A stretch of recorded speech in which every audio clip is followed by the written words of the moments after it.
कभी कभी मुजरिम अपने काम को इस सही तरीके से अंजाम देता है कि उसे लगता है कि शायद मैं कभी पकड़ा ही नहीं जाऊंगा, और उस काम को अंजाम देने के बाद वो बिल्कुल चैन की सुकून की नींद सोता है। आज की भी घटना में बिल्कुल ऐसे ही होता है। एक लड़के की अगवा की जाती है और जब इस केस की खुलासा होती है तो इस केस को खुलासा करने के लिए वाकई में पुलिस वालों के भी पसीने छूट जाते हैं क्योंकि इस केस को सॉल्व करने में लगभग 41 दिन का समय लग जाता है। वाकई में दोस्तों, आज की जो घटना है ये कोई ऐसे वैसे व्यक्ति की घटना नहीं है, बल्कि एक ऐसे रसूखदार व्यक्ति की घटना है जिसकी पकड़ राजनीतिक गलियारों से लेकर के और अपने पूरे शहर में काफ़ी अच्छे तरीके से पकड़ थी। और उसके इकलौते बेटे की जब अगवा हो जाती है और जब इस केस की खुलासा होती है तो हर कोई हैरान व परेशान हो जाता है।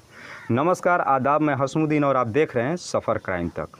आज की जो सच्ची घटना मैं आपको सुनाने वाला हूं, दरअसल ये घटना है छत्तीसगढ़ का एक ज़िला पड़ता है दुर्ग, और इसी दुर्ग का एक मशहूर शहर पड़ता है भिलाई, जो कि शिक्षा के क्षेत्र में काफ़ी मशहूर है। काफ़ी लोग यहाँ पे आते हैं और अपने करियर बना करके और आगे बढ़ते हैं, जो कि भिलाई शहर आज के डेट में शिक्षा के क्षेत्र में काफ़ी नाम कमा चुका है। और इसी भिलाई का एक इलाका पड़ता है स्मृति नगर।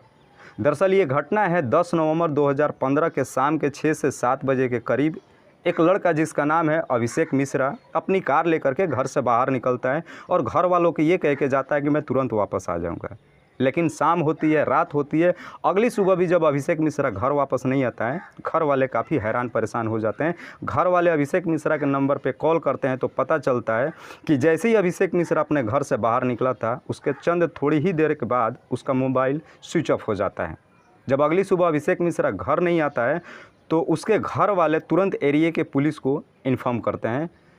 जो अभिषेक मिश्रा है उसके पिता का नाम है आईपी मिश्रा। आईपी मिश्रा वो शख्स है जो भिलाई शहर से लेकर के और रायपुर में जिसका अपना खुद का 4 इंजीनियरिंग कॉलेज चलता है और जिसकी पहुंच राजनीतिक गलियारों से लेकर के और पूरे भिलाई शहर में बहुत अच्छी पकड़ थी। और उसका इकलौता लड़का जब गायब हो जाता है तो पुलिस वालों के ऊपर काफ़ी दबाव पड़ जाता है। पुलिस वालों के ऊपर इस आईपी मिश्रा से ही नहीं बल्कि राजनीतिक गलियारों से भी काफ़ी दबाव पड़ जाता है कि किसी भी तरीके से अभिषेक मिश्रा को जल्द से जल्द वापस लाया जाए।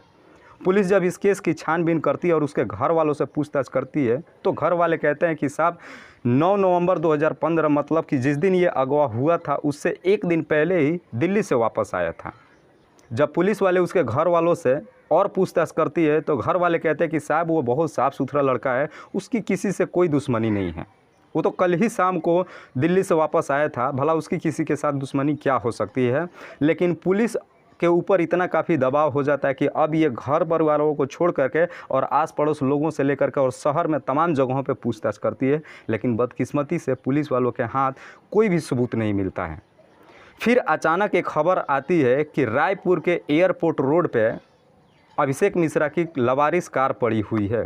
पुलिस तुरंत उस कार को अपने हिरासत में लेती है और वहाँ के सीसीटीवी जब खंगालना शुरू करती है तो वो अभिषेक मिश्रा की गाड़ी उसमें दिखाई देती है और उस गाड़ी में लगभग 3 से 4 लोग बैठे हुए हैं, लेकिन किसी के भी उसमें चेहरा साफ दिखाई नहीं देता है। पुलिस वाले किसी भी तरीके से इस केस को जल्द से जल्द सॉल्व करना चाहते थे, लेकिन जब उन लोगों की चेहरा शिनाख्त नहीं हो पाती है तो यहाँ पे भी पुलिस वालों को कोई भी सबूत नहीं मिलता है। लेकिन पुलिस वाले काफ़ी हैरान परेशान थे कि अभिषेक मिश्रा अगवा हुआ है भिलाई से और उसकी गाड़ी रायपुर के एयरपोर्ट रोड पे कैसे पहुंच गई।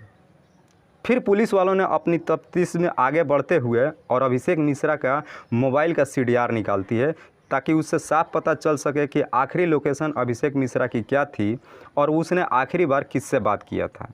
जब पुलिस वाले अभिषेक मिश्रा के सीडीआर निकालते हैं और उसको खंगालना शुरू करते हैं तो आखिरकार उसमें एक ऐसा नंबर मिलता है जिस पे आखिरी बार अभिषेक मिश्रा की बातचीत हुई थी।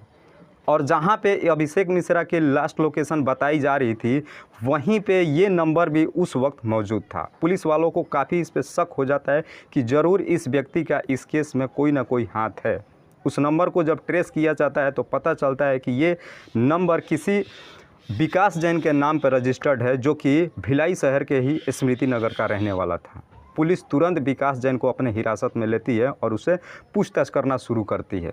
विकास जैन पहले पुलिस वालों को गोल मटोल जवाब दे करके और इधर उधर की बातें करके पुलिस को बरगलाने की कोशिश करता है, लेकिन पुलिस को अपने पास सबूत काफ़ी सख्त मिल जाती है कि जिस वक्त आखिरी लोकेशन अभिषेक मिश्रा का दिखा रहा था, वहीं पे विकास जैन का मोबाइल का लोकेशन भी बता रहा था। जब ये पूरी प्रूफ दिखाकर और विकास जैन के साथ काफ़ी सख्ती से जब पुलिस पूछताछ करती है तो आखिरकार विकास जैन अपना जुर्म कबूल कर लेता है। लेकिन जब वाकई में दोस्तों इसकी पूरी कहानी बताता है तो हर कोई हैरान व परेशान हो जाता है कि भला एक लड़का जो इतने रसूखदार व्यक्ति के घर का है ऐसे कैसे कदम उठा सकता है। विकास जैन बताता है कि जब अभिषेक मिश्रा भिलाई में ही अपना कॉलेज चला रहा था, उसी में एक लड़की एज ए टीचर काम कर रही थी जिसका नाम था सुमन कंबोज। सुमन कंबोज इतनी खूबसूरत थी कि सुमन कंबोज और अभिषेक मिश्रा के साथ में अफेयर हो गया। लेकिन थोड़े ही दिन के बाद सुमन कंबोज ने वो कॉलेज छोड़ दिया क्योंकि उसकी शादी हो गई। उसके बाद से उसने कॉलेज आना जाना बंद कर दिया। लेकिन अभिषेक मिश्रा हमेशा उससे बातचीत करता था। सुमन कंबोज कोई और नहीं बल्कि विकास जैन की ही पत्नी थी, जिसकी शादी होने के बाद वो सुमन जैन बन गई थी। शादी के बाद भी अभिषेक मिश्रा सुमन जैन से काफ़ी टच में था और उसे काफ़ी प्रेशर दे रहा था कि जैसे हम लोग पहले थे वैसे ही रिश्ता अभी भी बना करके रखो। लेकिन सुमन जैन उसे काफ़ी समझाने की कोशिश करती है कि मेरी शादी हो चुकी है और मैं अपने परिवार में बिल्कुल खुश हूँ, समय बदल चुका है और तुम भी अपना रास्ता देख लो। लेकिन अभिषेक मिश्रा इस बात को मानने को तैयार ही नहीं था। आखिरकार एक दिन सुमन जैन ने ये सारी बातें अपनी पति विकास जैन को बता दिया। विकास जैन इस बात को सुन के इतना काफ़ी गुस्सा हुआ कि अब वो अभिषेक मिश्रा को इस रास्ते से हटाने का एक प्लान बना देता है। 10 नवंबर 2015 को विकास जैन और सुमन जैन अभिषेक मिश्रा के नंबर पे कॉल करते हैं उससे मिलने के लिए और उसे बुलाते हैं। लेकिन जब उसे बुलाते हैं तो वो उसे अपने घर पे नहीं बल्कि विकास जैन अपने दोस्त विजय के घर पे बुलाता है, जिसका घर होता है स्मृति नगर में ही। जब अभिषेक मिश्रा विजय के घर पे पहुंचता है तो वहां पे पहले से ही विकास जैन, उसका दोस्त विजय और विकास जैन का ही एक चाचा अजीत सिंह पहले से मौजूद थे। जैसे ही अभिषेक मिश्रा विकास के घर में एंट्री करता है कि अचानक पीछे से उसके सर पे किसी ने सरिये से उसके सर पे काफ़ी ज़ोर से वार किया और अचानक विकास मिश्रा वहाँ पे गिर जाता है। और उसके बाद से विकास जैन और उसका चाचा अजीत सिंह उसके शरीर पे एक तेज़ धार हथियार से काफ़ी वार करना शुरू कर देते हैं और इतना वार करते हैं कि आखिरकार उसकी सांसें टूट जाती है और वो हमेशा हमेशा के लिए दुनिया छोड़ करके चला जाता है। इसके बाद से अभिषेक मिश्रा के लाश को उसी के घर में एक पहले से ही अपने प्लान के तहत गड्ढा खोद रखा था और उसी में ले जा कर के उसे दफन कर देते हैं और उसके ऊपर एक पौधा लगा देते हैं।